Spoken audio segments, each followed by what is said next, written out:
Well, for more on China's COVID stance, let's speak with John Nichols. He is a clinical professor in pathology at the University of Hong Kong.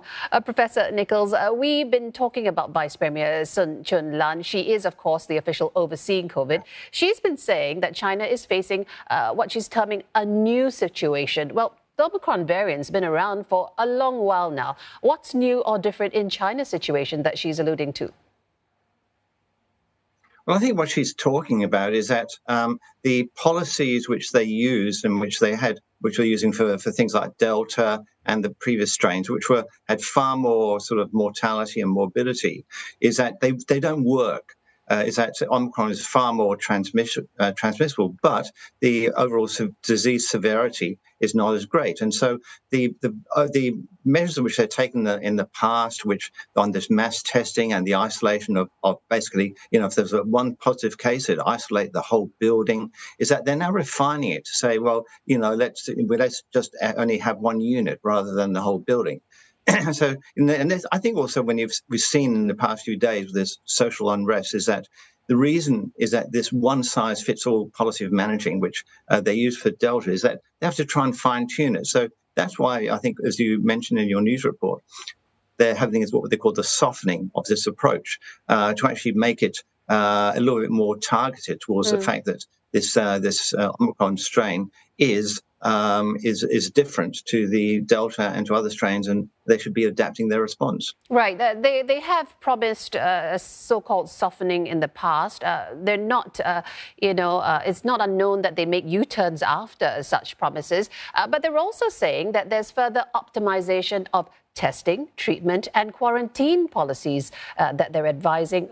When you read in between the lines, are you seeing an opening of China imminent or premature still?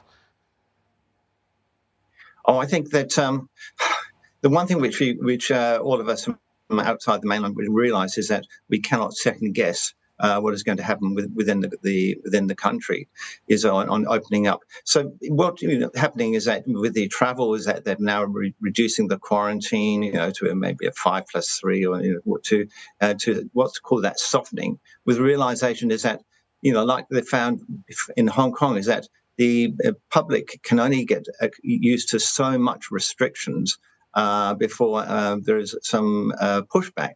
And that's, I think, what has happened is that most people are realizing, as I mentioned before, is that Omicron is not as severe.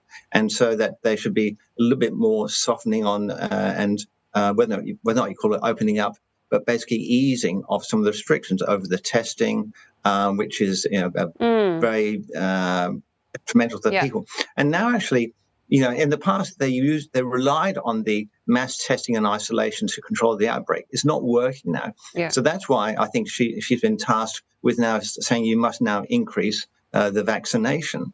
Now, I do have sympathy for her because it's a poison chalice to try and improve this vaccination in the elderly.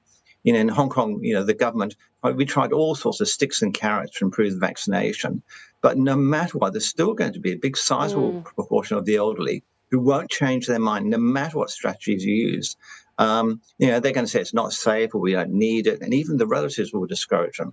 So you thought that what we went through in Omicron in February, March, that the elderly would be flocking to get vaccination, but it didn't happen. So I think that this big sticking point of the vaccination in the elderly, is going to be a very difficult one. They tried a few months ago to try and make it compulsory, but that got such a negative feedback from the community.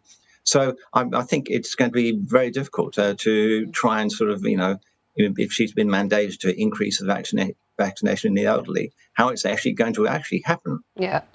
Well, how about this? One of the suggestions to China from the West has been to perhaps mix up their suite of vaccines. How about trying those Western vaccines, which may work better? Do you think that might shift the needle, or do you see that happening in China? It's not unusual for countries to have a suite of vaccines after all.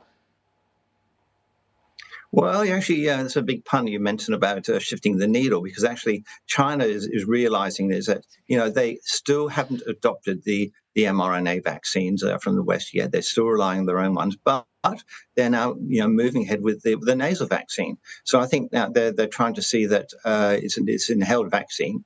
Might be used, and deep down, this is something which will improve the mucosal immunity.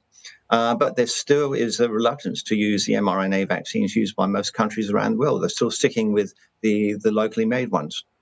Yeah, I wonder what you make of the timing of Ms. Sun's announcement of this so-called new phase that they're in, because the number of cases are at record highs. So what do you think of the timing? Well, the number of cases at record high because Omicron is so far more transmissible. That's number one. Number two is we're moving now into the winter season. So, with the cold weather, people are going to be congregating more. And, we now know that this is the main route of transmission. It's going to be aerosol. Other countries have seen that basically there's a big uptick in cases. Hong Kong, we're seeing it. And down in Australia, there's a big uptick in cases together with the influenza. So I think this is a response to the fact that by nature of the transmissibility of Omicron, by the winter weather, and also the fact that also there's going to be bad influenza season, they have to try and do something. And so the isolation and the mass quarantining is not working. Yeah. So I think they're going to go more with the let's try the vaccination and let's try the targeted approach. But the big problem is that given this very much more transmissible, and there's whereas before last year they only had outbreaks in one or two cities. Now it's almost every single country or region in China has got outbreaks. And so just today, the way in which they're working on this is they're not going to test. Which, because I think they're realizing there's so many mild cases, it doesn't make that much benefit in doing all this mass testing. So I think they're trying to adapt to the fact that this is a virus which is far more transmissible and far more sort of spreads easily in the community than the other variants. And the techniques which worked well for Delta, they've got to change. Yeah, I mean, if I'm hearing you, zero COVID is probably dynamic zero COVID likely out the door. Would you suggest a strategy? Do you have a strategy that you feel might fit China? What would you suggest?